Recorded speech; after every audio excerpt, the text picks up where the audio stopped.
The End Violence Project, created by Maheen Bina, is designed to create leaders. Flat and simple leaders. Prison itself can be a violent, restrictive, almost, it is an unbelievable experience. At the same time, a lot of the people who are in prison come from the same type of environment.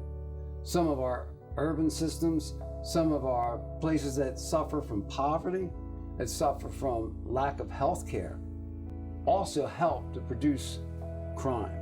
Maheen Bina thought to herself, if I can returning inmates into their own community and create leaders among them, they could lead from within their community and they could solve these problems.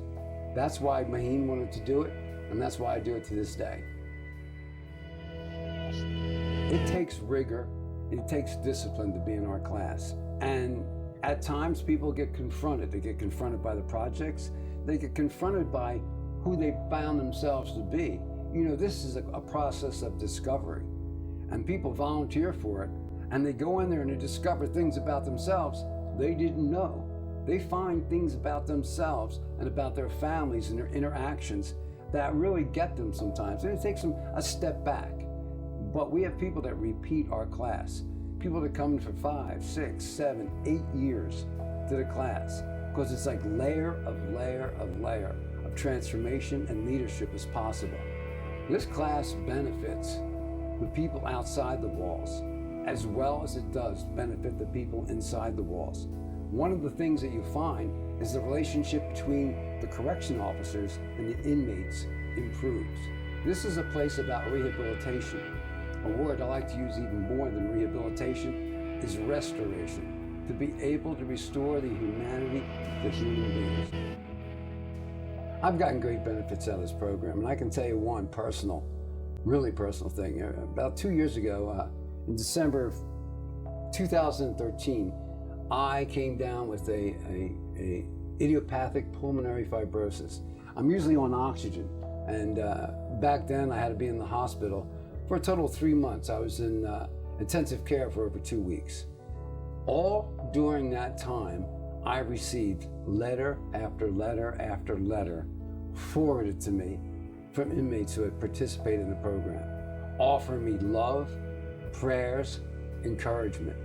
There was a time I had a 10% chance of living, and I laid in bed preparing, my will.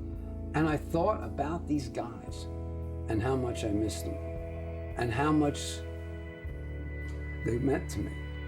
And inside of that, I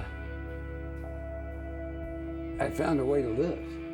Guys I didn't even know came up to me, had sent me cards and said, I heard about the work you've done. I've met people you have been with, and I want to do your class and meet you. We come up against guys that don't want to hear it. So when we have somebody that doesn't want to hear it, what we do is we hear them. We just listen to them and then recreate what they say. After a while, it disappears because they felt gotten. All they wanted to be was heard. And I make sure that they know, I hear you. I say, when these guys leave prison, I'm going to tell you what happens. They walk out there, and it's a whole new world they haven't been involved in. And you find that their confidence is up, their determination is up, and above all, the affinity for their families, the love that they get to express. Because without that, it's not worth it. So they get out there, and in that affinity, in recreating that intimacy through communication, through some of the tools that we teach them, they're able to create life again. And that is something. When I see them later on in some of our programs that'll show up, you can see that they've recreated life again. They are no longer that person that went to jail. They're the person that returned home. And that is a miracle. There's a lot of places you make a difference. There's education, and then there's love.